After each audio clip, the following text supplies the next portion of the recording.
You might want to just leave and watch it streaming if you're uncomfortable with being filmed, because this is being filmed. They'll probably get the back of your heads, but just keep that in mind. This is being live streamed, so all of our people at home who cannot be here can watch it, and also the people who are in conflicting sessions, such as the author meet and greet, which was a ticketed event. Those are, they'll still be able to see this. And we're going to get started then. This is my last one, but everything, oh, there's one there too? Okay. Did you get one? All right, all right. So this is my last handout for the last person that came in the door. But everything that I'm giving to you today is online, and you can print it. So all the things that I have for you today are printed. Are we good? All right, so this is for anybody. You can be digital, you can be analog, you can be paper, and those of you who paid for all conference, at the end, I'm going to show you how you can use your Rocketbook for bullet journaling. If you'd like to get started with your Rocketbook right away, all you need to do is make sure you're using the pen that comes with it. I have a friend who used one of the other like cute purple pens they got from the Cover One guy, and she's like, oh, you mean when I used a different pen on it, the page is ruined? Yeah, you can't reuse a page unless you use the right kind of pen on it. So if you want to get started today with taking notes on your Rocketbook, go ahead and take it out of the box. Make sure you're using the pen that it came with, and just start writing. And at the end, those of you who didn't get the Rocketbook and are not interested in that can go ahead and leave or do something else. And the people who are still interested in learning how to use that technology can stay. I don't want to make you sit through something if you didn't pay for the full conference and get this. So this was our conference gift if you paid for full conference. If you want to buy your own, it's $25 to buy. The thing that I like about it is reusable up to 5 times. So that's for $25. That's buying 5 notebooks for $5 a piece. You can't beat that. So we will be talking about this technology as well, which I only just learned about at this conference. And now I'm super excited about it, and I'm like, oh, I'm going to talk about it in my presentation because it has so many neat possibilities. So the bit.ly is here. Make sure you type it in case sensitive, capital RIYL and capital J for journal. And this presentation is based on Ryder Carroll's bullet journal method. If you Google that, you will find a lot of materials on it. So I'm going to try to shorten it to 1 hour, the basics that you need to know to start a bullet journal, and also how you can use journaling in your life. Go back to the bit.ly. Okay.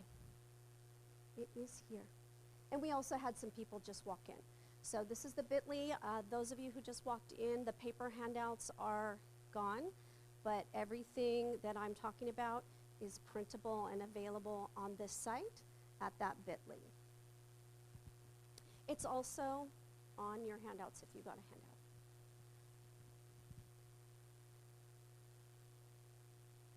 All right, are we ready to move on from there? Here we go. I wanted to start out with a short video. It is from Ryder Carroll, who wrote the book, just to give you the basics of the bullet journal and what it is, so for those of you who don't know it and aren't familiar with it. So, here we go.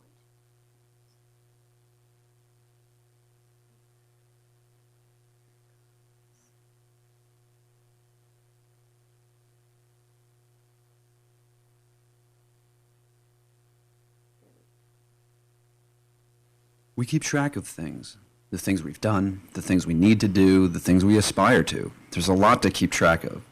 There are plenty of apps for that, but I needed a system flexible enough to handle whatever I threw at it and fast enough that it wouldn't get in the way. Hi, I'm Ryder, and this is a brief updated overview of the bullet journal. It's an analog system I designed to track the past, organize the present, and plan for the future. Does that sound good? Okay, let me show you how to set it up. Though this overview features a custom notebook designed for bullet journaling, the system works just as well in the notebook of your choice. To get started, flip to your first blank spread. This will be your index. To set it up, simply title both pages as Index. Now, let's set up your future log. To set it up, turn to the next blank spread.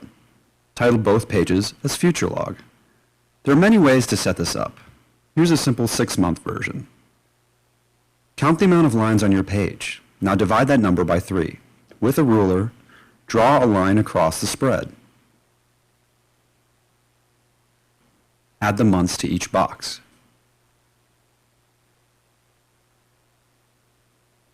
When you're done, add your page numbers and add the future log back into your index.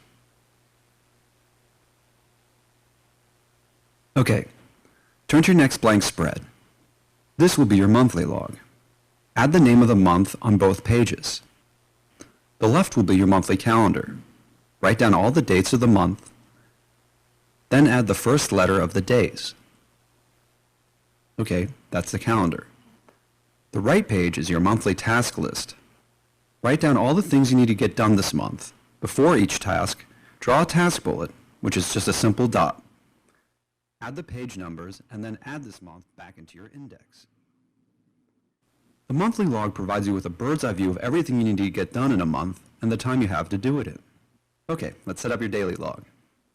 Start by entering the day's date. Now you can start adding entries. Entries are logged using short bulleted sentences. Each entry goes into one of 3 categories: tasks, indicated by a dot bullet; events, indicated by a circle bullet; and notes, indicated by the dash bullet. If a task is really important, place a little star to the left of it. This is known as a signifier. Signifiers add extra meaning to bullets, in this case, priority. This is known as rapid logging. It makes capturing and organizing information really fast. Now we've set up all the core modules for the bullet journal: the index, the future log, the monthly log, and the daily log. Now I'll show you how they all work together. At the end of each month, set up your next monthly log. Scan your daily logs for open tasks. X out the ones that you've completed. Now take a moment and assess the remaining open tasks. Ask yourself, is this still worth my time? If it's not, strike it out. If it is worth your time in the short term, turn that entry's task dot into a right arrow and copy the entry into the new monthly log. If a task is due months from now, turn the task dot into a left arrow and copy that entry into the corresponding month in the future log. This process is known as migration. Migration will help you weed out distractions. It's designed to help you focus on the things that are worth your time. It's the difference between being busy and being productive. Sometimes you'll have related tasks and notes.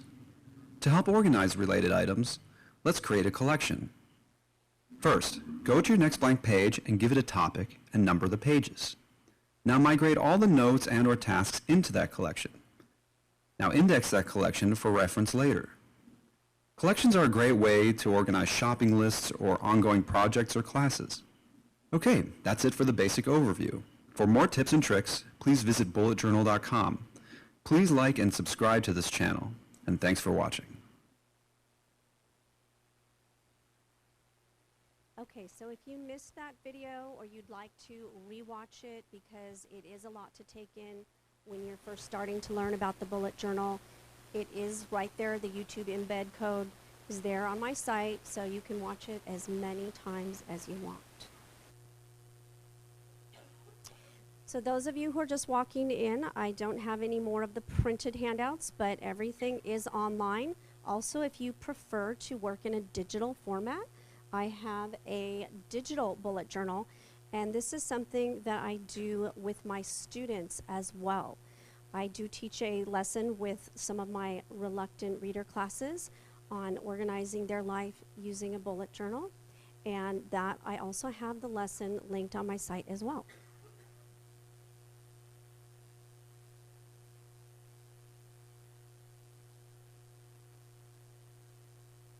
If you want more information, you can also buy the book, the Bullet Journal Method. So he does have a book that goes more into depth about how you use each of those types of logs. But the good news is, with the bullet journal, everything is fully customizable to whatever you need and want. You don't have to do all the parts. I have found for myself, I don't do a weekly log. I do my daily logs and I do a monthly log. And I just don't have time to do the weekly log. Also, he shows, writing like your whole calendar, drawing a whole calendar. I don't have time for that. Many people, if you Google bullet journaling, if you go on Pinterest, they turn their journals into works of art and they spend hours on them. It can be as simple or as complex as you like. And what I gave to you were the different spreads that I found to be most useful to me. I've been bullet journaling maybe for 4 years, and these are some of the types of record keeping that I find most useful. But you maybe don't need to track water. But for health, sometimes, especially as teachers, we forget to drink water. And if you need that reminder to drink water every day, there is water tracking. There's habit tracking. There's gratitude tracking. There's all kinds of things that you can do. You pick and choose what you like. You don't have to do everything. You use what's useful to you. So I do still keep a traditional planner. My planner obsession is something else that's totally unrelated to bullet journaling. It is not simple. But when you go to 2 schools and you see 20 teachers, all with different subjects, you need more direction than, more detail than you can get in the bullet journal. So you can buy the book, but honestly, you can get everything you need from what I have here today.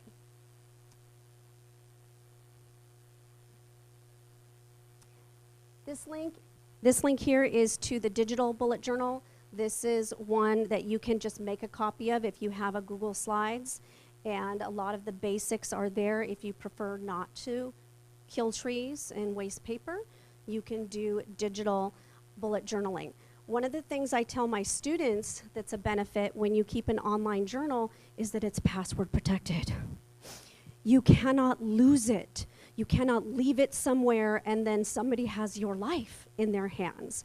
So that is one thing that really appeals to the students, is that this is in your Google Drive. It's for you. Nobody else can access it. Your brother and sister can't read your diary. It's in there. And also it has the benefit of wherever you are, you can access it on your phone. You can use a Chromebook. You can use an iPad. You can use an Android, whatever platform you choose to use digitally. You just download the Google app. And many of us have Google Schools. And so it works really well if you are a Google district and you do have a Google Drive.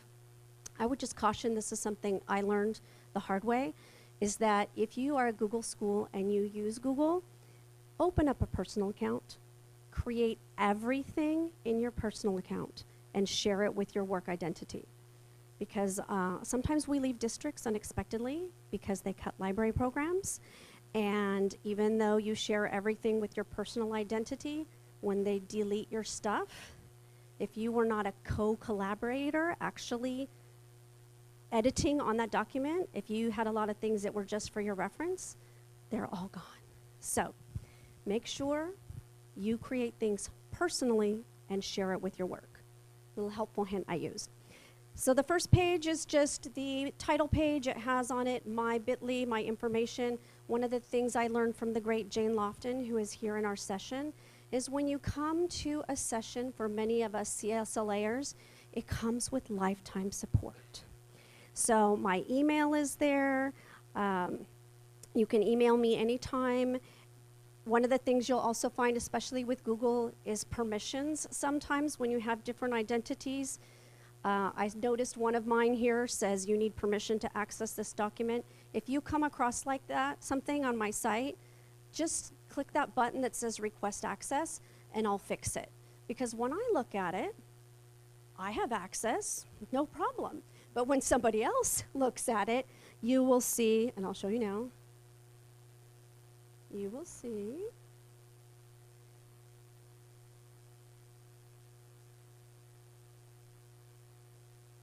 the bad little message that says, is it all there now? This one. You need permission. So if you see this, you need permission, it just means I missed that one setting. Click on it, ask for permission, and when I get that email, I will know that I need to fix it for everyone. So I apologize for that particular one. That's a habit tracker, which is in your packet. Habit trackers are awesome. You can track any habit that you want. I'll tell you what my personal, I guess, problem is that I need to track, and that is getting to work on time.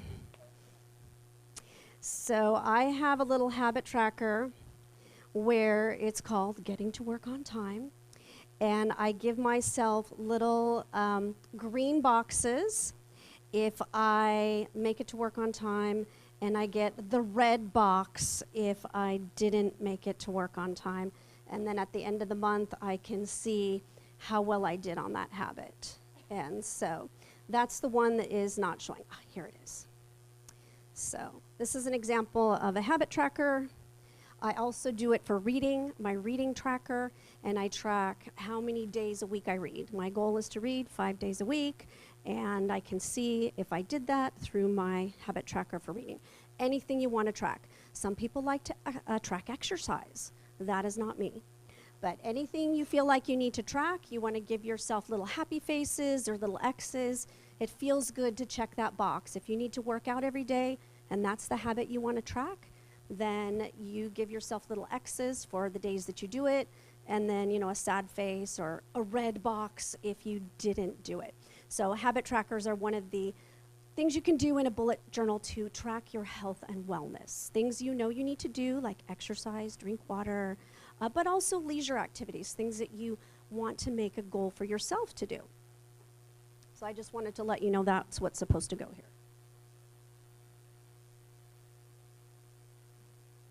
All right, starting in the paper journal, I have this first thing that's your 2020 goals. You'll want to start out with what are your goals, what do you want to bring more of into your life. And so this is something I want you to think about right now. And it says, do, be, have. What do you want to do more of? Where do you want to be in the next year? And what do you want to have? And it can be, it doesn't have to be a thing that you have. It could be, you know, have joy, have happiness, have love. What are the things that you want to bring into your life? If you don't have the packet, you can just write on your Rocket book, do, be, have. And the things that you want to have come to you in this year, you will write on that paper. I understand if some of you don't want to write on the masters because you want to copy them at home. Use any paper that you want. Any paper that you want, you can use. That's the joy of bullet journaling. If you look at mine, all of this is scratch paper. It's paper that I took at school. I folded it in half and used the white side. So I try to be environmental. You can use any paper that you can get your hands on. And at schools, we have a lot of paper. A lot of paper. Do, be, have. I will leave your larger goals for later, the other side of the handout. This is someone I follow, GYST. You can read what it stands for. I follow her on YouTube and on Facebook. She does multiple videos on how to make your life more successful, being more productive. And I do like all of her advice. So if you want more of her handouts, you need to be a subscriber, and that way you can get access to all her other resources. So I did put that information there for the yearly goals. And that's something you want to do every year, is set new goals and see how well did you do on those goals. This is something that was an eye-opener to me. The next thing I have is your 24-hour time tracker. I always feel like I can get so much done. I wake up in the morning and I have this to-do list that is like 25 things long. And I'm like, I'm gonna get all this done today. And at the end of the day, maybe I finished one thing. And that was really upsetting to me. And here is why, and you will find the same thing, is that when you track your 24 hours, you will find, as I did, that, let me present this so it's larger.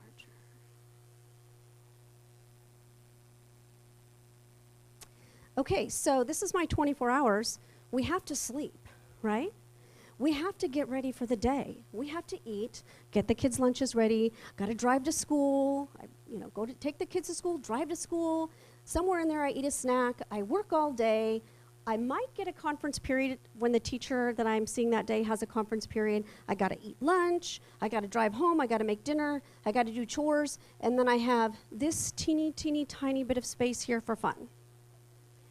And I sleep again. So be realistic about your goals. Do not feel bad when you realize that I thought I was going to do 25 things today and I got done one. So I find that I am successful if I can get one thing done. And sometimes that one thing is work. Yeah?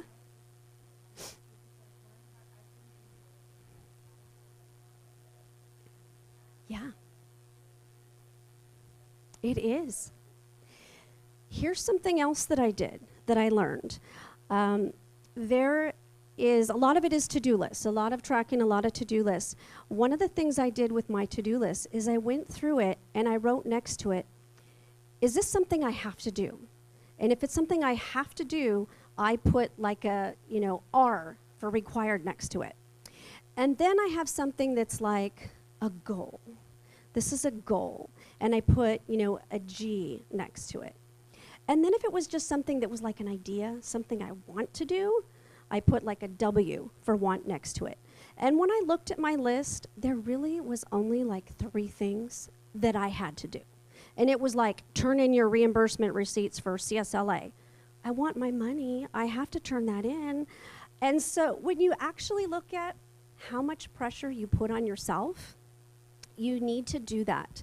You need to look at your to-do lists and be realistic. I found that the things that I actually must do each day, you need to eat food, you need to take care of your health, you need to be clean, like take a shower, you have to take a shower, and work, because if I don't work, I don't get paid. Those are the things you absolutely have to do. Everything else is a W. Everything else is a want or a goal. And you need to make that list and do that activity for yourself so that you can see, what do you really need to do? Be honest, because we put a lot of things on ourselves that don't need to be done. We want to do them. We would love to do them. You go to CSLA and you're going to come home with the list of 100 things you want to do. But realistically, you can't do them all. But you can say, what is one thing that I can do today? Or one thing that I can do in the next week. One thing I can do in the next month.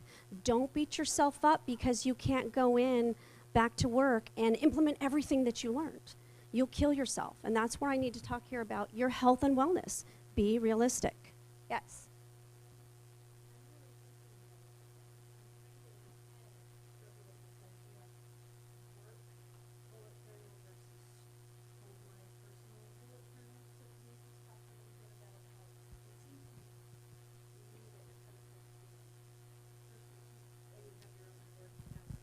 I do both. So the beauty of the bullet journal is you can use it for both. I use it for both. The traditional bullet journal method is that you put everything in one folder and you just use your index to look at, okay, this is a work thing, this is a home thing. I cannot do that. I do have separate books for everything. So I do have my planner, which is separate, and I have my journal here.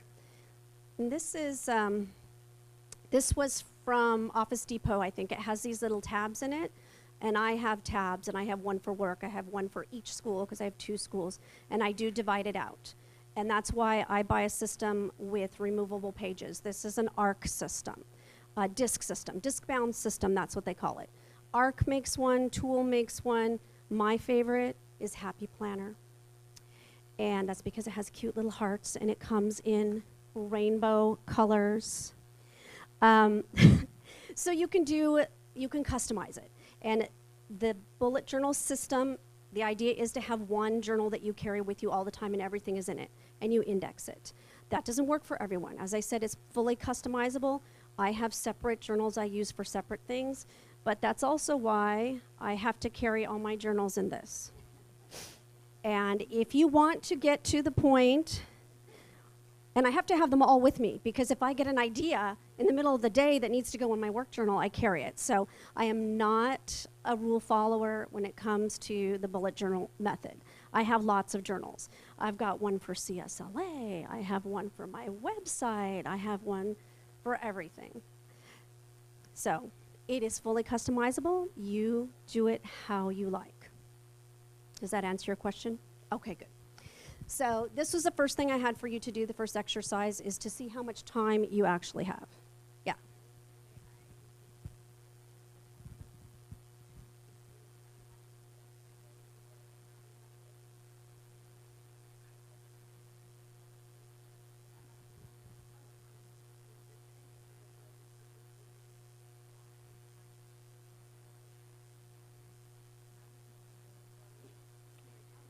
Yeah. Make sure you schedule fun. Make sure you schedule fun. Squeeze in the work things, but schedule fun. So that, yeah, that's an important thing you need to know, is that you need to know that be realistic about your goals.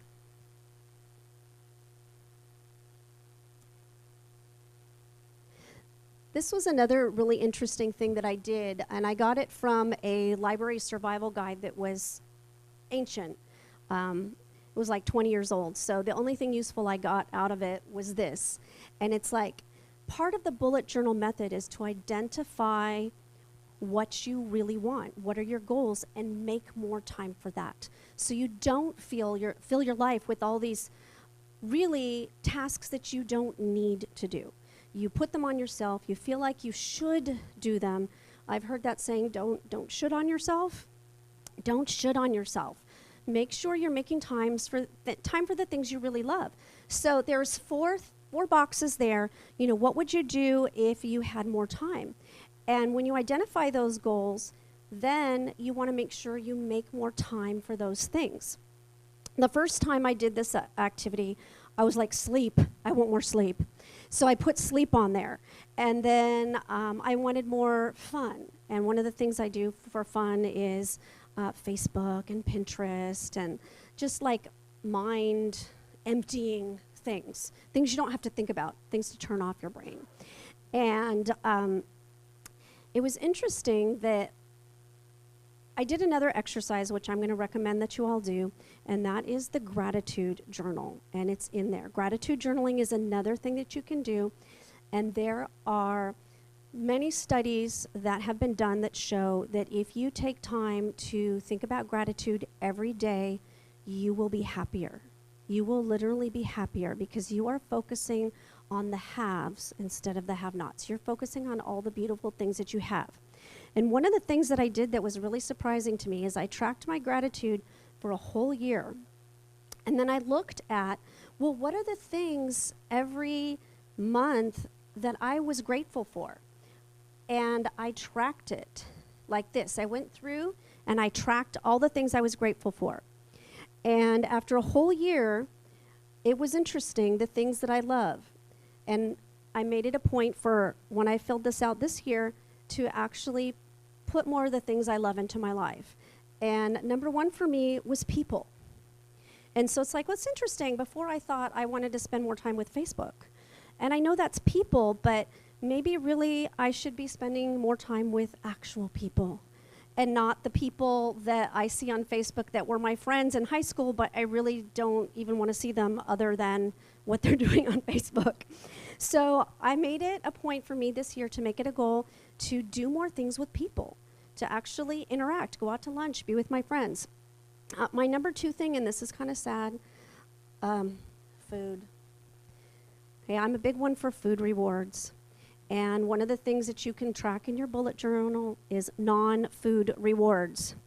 And it's like, that's probably why I gained 10 pounds this past year, because food brings me joy. And so one of the things I put in my goals was have less food. Chocolate, I love chocolate. So I'm making a conscious effort in my life to say, Let's not have food be my number 2. Let's have something else take that place and have less food rewards. My number 3 was things. Things bring me happiness. If you were at the library fashion show and you saw me in my fuzzy pink coat, that is a thing I wrote more than once, because when I was at work and I was freezing and I put on that coat, I'm like, I love this thing. And I wrote it down. So things was another thing that brought me joy. And if you've done the KonMari method, you know you need to have things that bring you joy in your life.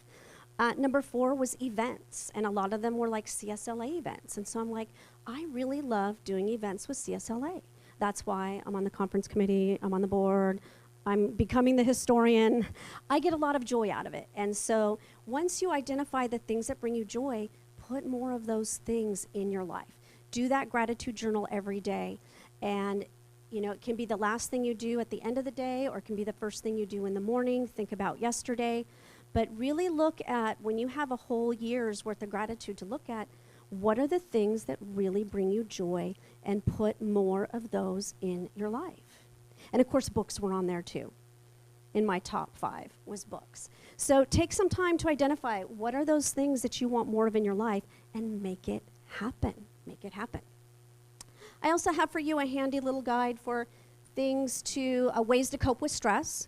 So this is something you can go through and highlight and say, well, what are some of those things that I can do that will help me when I'm stressed? This is the gratitude log that I put in your packet, but there are all kinds of super beautiful ones out there, and you can even make your own or copy ones that you see online. I found a really beautiful one that I couldn't give to you because she was selling it on Etsy for like $10. I'm like, I don't want to pay $10. But this was one that I found online I thought was really beautiful. And it says a grateful heart, and you make one little line for every day of the month, and you write the things you're grateful for. So you can make your own. You don't have to print them out. You can make your own, and I love this one. It's really beautiful. Practice gratitude every day. And if you want to go more in depth to that, there's even gratitude journal prompts for students if you want to look up more of those activities.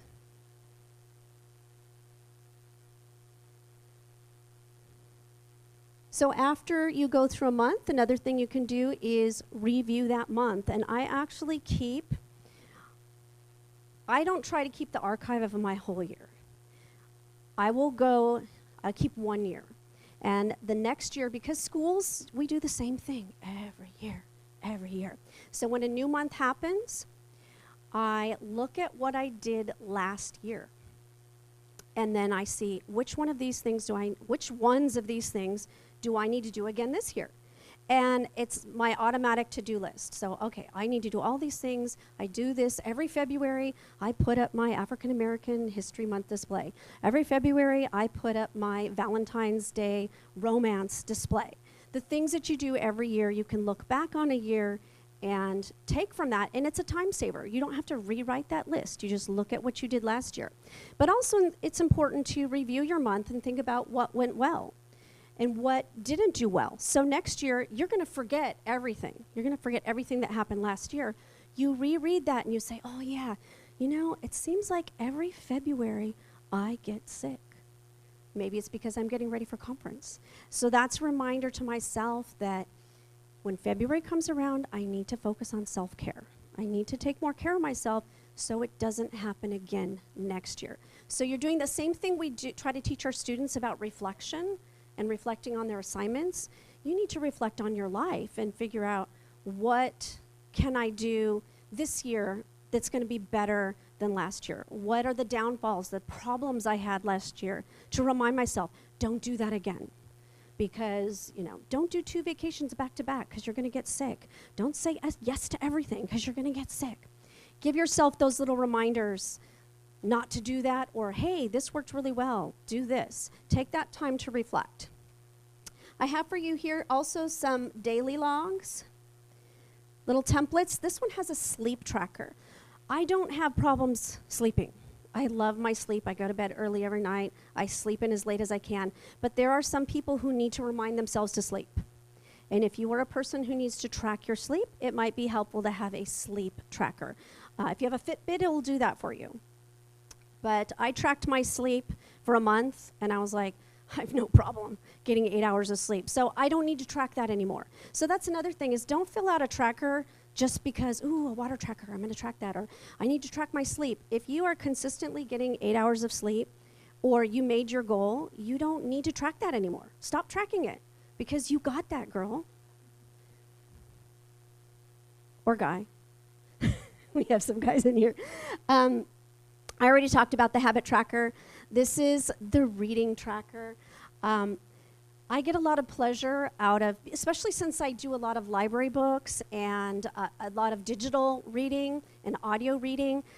I like that, being able to see in a list, because sometimes I feel like there's not enough time. I don't get to read everything I want. And as a librarian, it's the curse that there's so many books in your library that you want to read, and you feel like, I have to read them all, but I can't read them all, and I'm not reading enough. And when you start tracking your reading, you can see visually how much time and how many books you finish. So I love using my reading tracker. I also do with my students a reading journal, and they love doing this. My book club, we do reading journals together.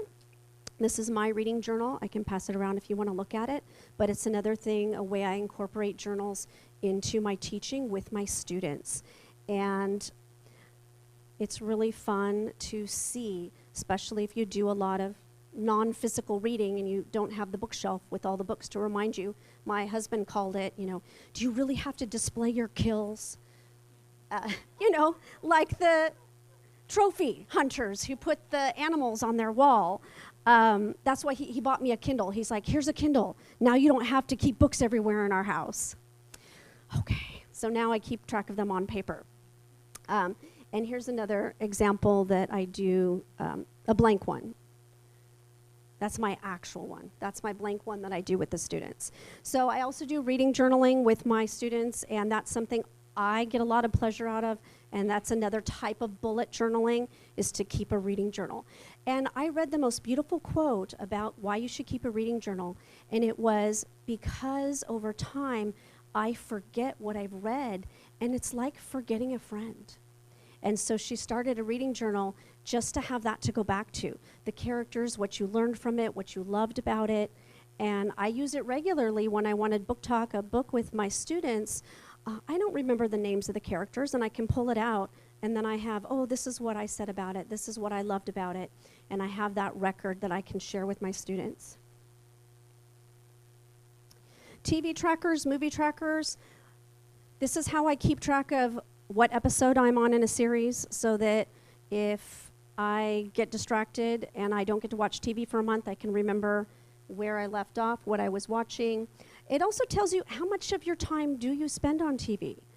And if you feel like, I really wish I did more reading, and your TV tracker has 10 pages, then you need to say to yourself, maybe I shouldn't binge watch 14 seasons of Supernatural, maybe I should read a book instead. So it's tracking your habits to know where you can carve out time. Do you really need to watch? I actually literally have a season tracker for Supernatural. I'm on season 12, I think. It lets you see, where are you spending your time. And the movie trackers, I put movies I want to see, because sometimes you'll see a preview for it and then you miss it in the theater because you were too busy, and then you have an afternoon, you can say, did that movie come out on Netflix? I can watch it at home now. So it's kind of like a future log, like a wish list. These are the movies I want to see. So I do like tracking my TV and my movies. You might not want that. Maybe just read. How am I on time? What time does this end? 15 minutes? Okay. These are just some other trackers that I didn't put in there, but I do like. Making a bucket list for where you want to go in the world, and there's a map where you can color in all the places that you go. Another kind of checklist that I really enjoy. And I also gave you this handout. It's the last page in your packet, and this was an exercise that was specifically mentioned in Ryder Carroll's book, and it comes from this poem, The Road Not Taken. which many of you know, but is very beautiful. So I'm going to read it to you. I read this at the Poetry Slam if you were there. It's a little bit hard to read there. Maybe I can have someone's print copy for a moment. My eyes. Any of you are 50? You'll find you can't read anymore. Two roads diverged in a yellow wood, and sorry I could not travel both and be one traveler. Long I stood and looked down one as far as I could, to where it bent in the undergrowth. Then took the other, as just as fair, and having perhaps the better claim, because it was grassy and wanted wear, though as for the passing there, had worn them really about the same. And both that morning equally lay, and leaves no step had trodden black. Oh, I kept the first for another day, yet knowing how way leads on to way, I doubted if I should ever come back. I shall be telling this with a sigh somewhere, ages and ages hence. Two roads diverged in a wood, and I took the one less traveled by, and that has made all the difference.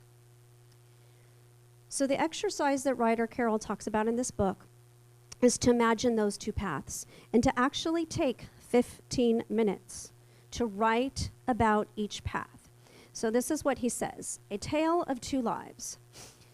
This thought experiment was inspired by the poem The Road Not Taken by Robert Frost. Imagine you are a traveler who arrives at a fork in the road. On one side is the well-worn path. On the other, you find the path less traveled. The well-worn path. This path leads you toward the familiar. It favors comfort over risk. It is a continuation of your current life.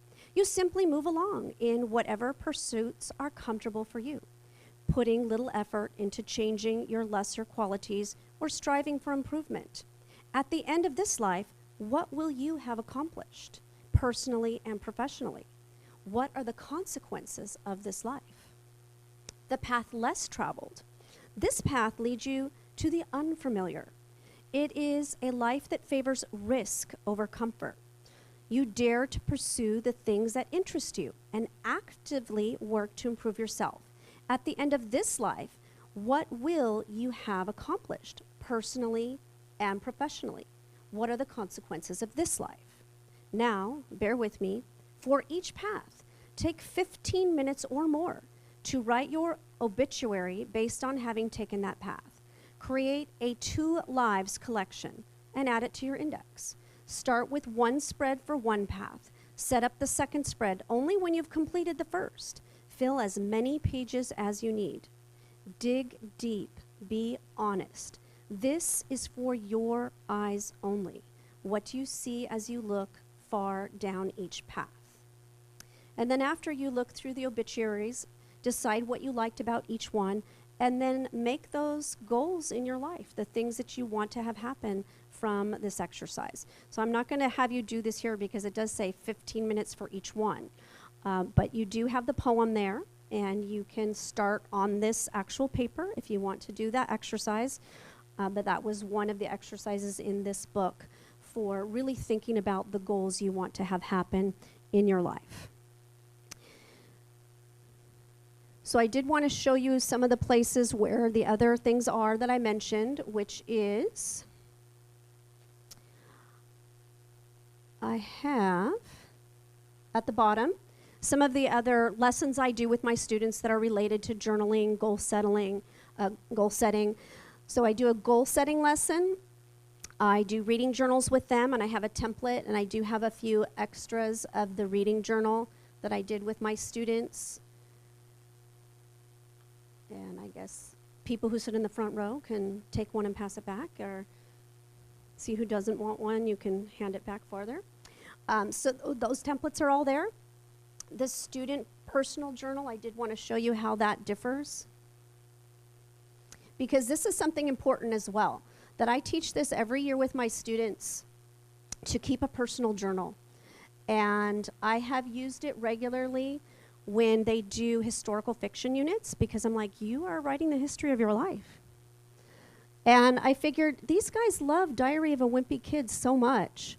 Why don't they love writing journals? I don't understand that.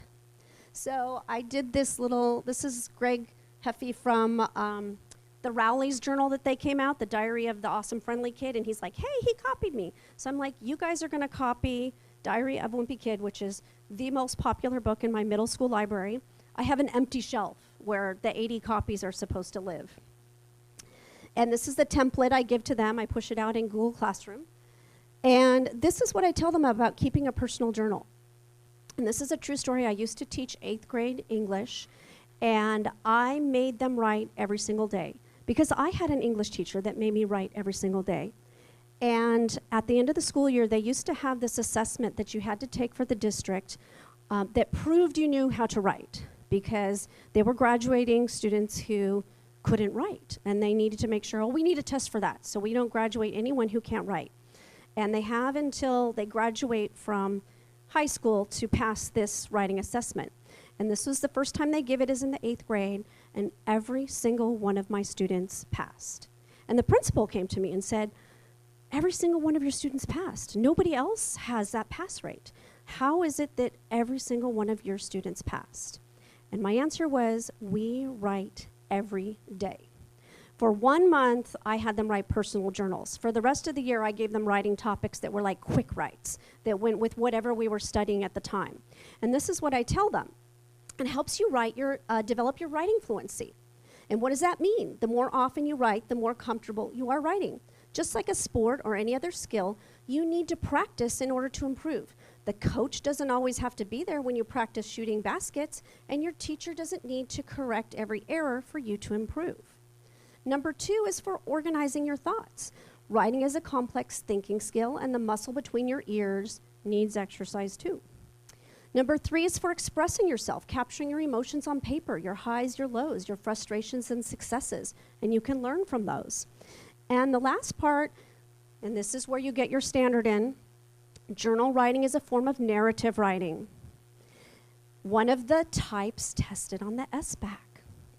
So by writing about your personal experiences, you are building a bank of stories that you can pull from when you are given a personal narrative on the SBAC testing. So here's your standard right here for journal writing. It meets a standard. You're practicing for the SBAC. And then I have a list of ideas. So if they have no idea where to start, there's a list of ideas for them. And I have them start with just introduce yourself, say who you are, say what's happening in your life right now, and then you have a little memory, a little time capsule that you can look at years from now when you graduate.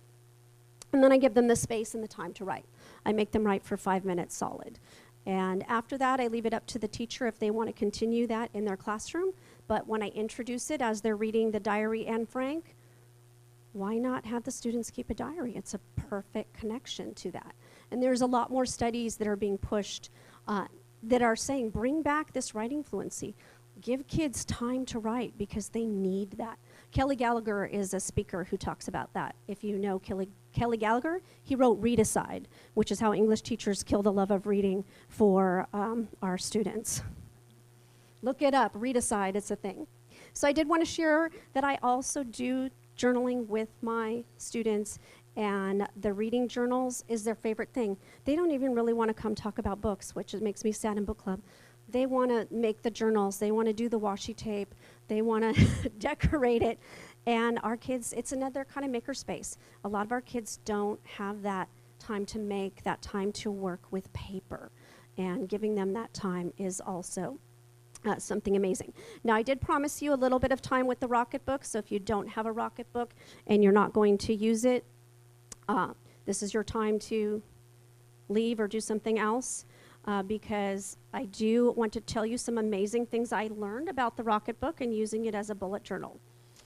First of all, it does come with a pen, and I did mention before, you must use the pen that it comes with, otherwise it doesn't work. Also, it is erasable. This doesn't look like an eraser, but this little white thing is an eraser. Because I was writing and I'm like, oh my gosh, I'm going to PDF this, I'm going to make it permanent, and there's a mistake on it.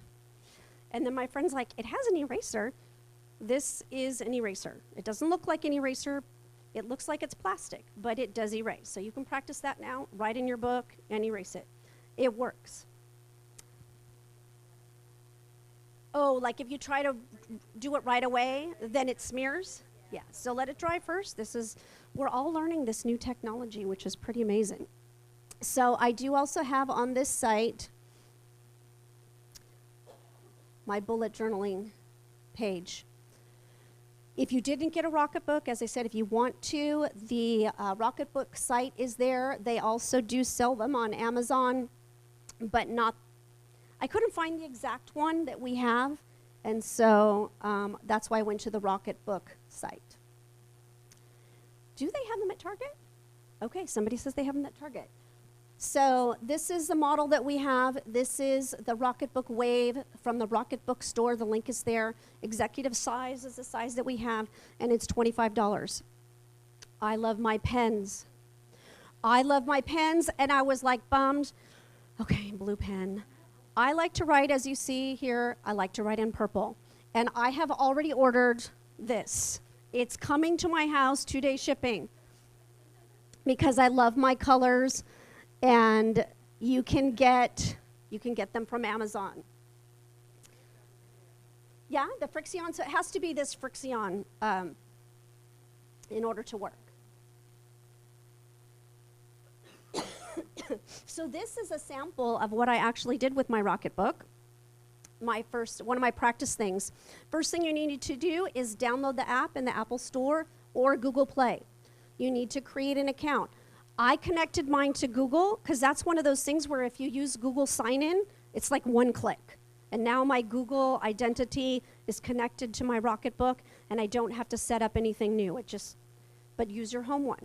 I told you all earlier, make a personal one. Don't send it to your school because you don't want them to have all your personal stuff. But also, if you retire, if you leave the district, they have all your stuff, and if they wipe out your account, all your stuff is gone. So that's the easiest way to set it up. And then you set up your destinations. So you notice at the bottom, there's these tiny little symbols. And you choose what each symbol means. You choose where it goes. And so it's automatically defaulted to go to whatever email you signed it up with. So if your Google email, whatever you have signed up with Google, that's the first destination it will send everything to. I set mine up, so one symbol is my personal email, the next one goes to my Google Drive, my personal folder. The next one I have Google Drive for my school. So if I want a note to go to my school folder, it can send it there. If I want it to go to my personal folder, I can send it there. I have my work email.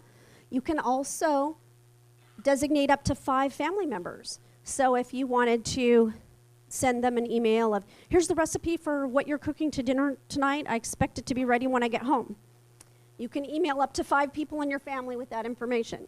You can also send it, I have one to my Dropbox and my Google Drive for CSLA.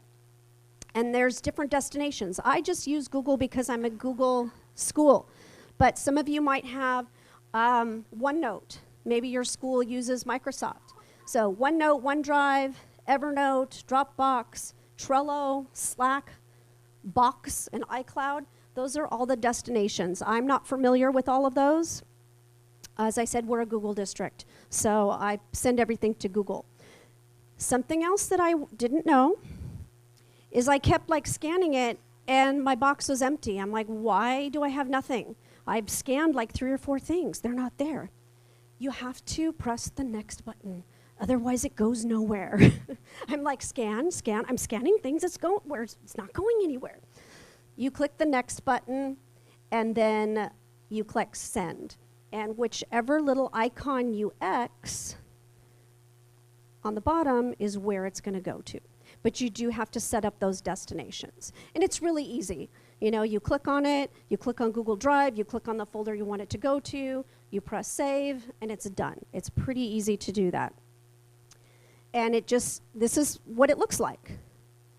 So I'll show you.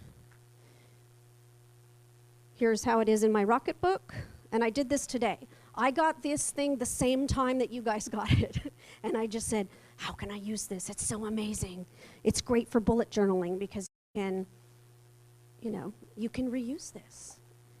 I haven't done the erasing yet. Something about a microwave, there's directions. I have not done that yet.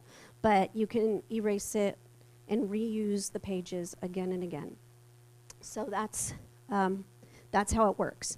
And so where do you find it once you've sent it there? So for example, I sent things to Google Drive, and I sent some stuff to CSLA for today, so that's this folder in my Google Drive. And then they show up. This is what they look like in your folder.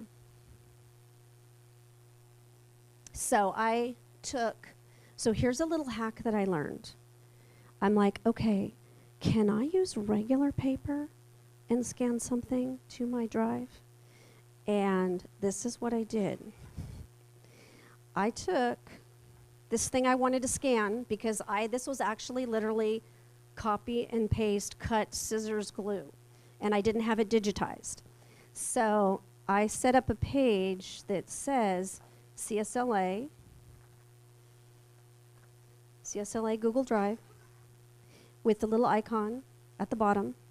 And how it works is it reads the black line on the outside, and it reads the QR code on the bottom. And that is how I digitized this picture to put in my presentation. You have to make sure all the black is showing, and you have to make sure the QR code is showing and the little X of where you want it to go. And that's how I did this. The only thing I'm not sure of is it says you can use this 5 times. Is that because the pages wear out, or is that because you can only use a QR code 5 times? I don't know the answer to that. I tried to Google it. I tried to be a librarian and find it out, but I could not find the answer. So I will find out when I do it 5 times and it says, you can't do this anymore. I don't know the answer to that. But this is how you hack your Rocketbook and scan other things. So if you had Post-it notes that you wanted to save, just like you would in Evernote or Keep or whatever, you can put your Post-it notes on here and you can scan it as well. New technology that I learned. Okay, we're almost out of time, so do you have any questions for me, or would you just like to? This journal I made here today at CSLA. It was the brown bookmaking. Yes. Yeah, so these are books we made, so you can make your own bullet journals just out of paper. In fact, this is one of my on-the-spot journals that I do when I'm at school. I just, take scratch paper and I write on the back sides of extra paper, and then I punch it. I actually bought the punch that fits these rings, and then I put it in my journal. They were both really easy. It's just this requires the special stapler that a lot of schools have that's long enough to staple it. This was cut just with scissors, and that's so that the string kind of has something to grab onto. So this was a workshop we did today, and it's very simple, and you can make your own journals with the kids. Yeah.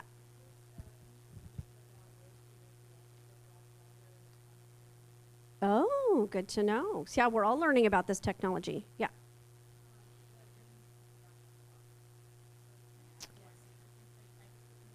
Oh.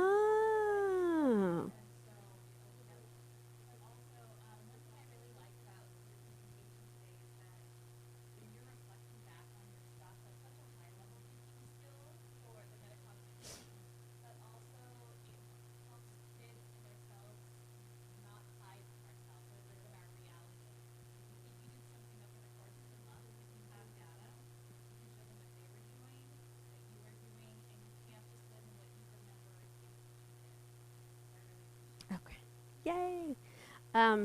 So if you're interested in planning also, as I mentioned, Happy Planner. Something else that's on my website is printing on Post-its. This is my planner because I see different teachers every day. I print their schedule on Post-its and I just stick it in my planner, and if I have to move them, I just lift the Post-it and move it to the other day. I also snagged these awesome things from University of North Texas. I do my to-do lists on these little sticky notes, so when I don't finish something, I move it to the next day, or I move it to the next week, or I move it to the next month. And when I keep moving that thing, then you have to do what Writer Carol says, is you have to ask yourself, why am I not doing this thing? Do I really need to do it? And, you know, beat yourself up. If you're really supposed to do it, like medical appointments, like the one medical appointment that I pushed for 4 years and didn't do. Ladies, you probably know which appointment that might be. Then I had to say, you know what? I don't want to die of cancer. I need to do this. 4 years is too long to migrate a task.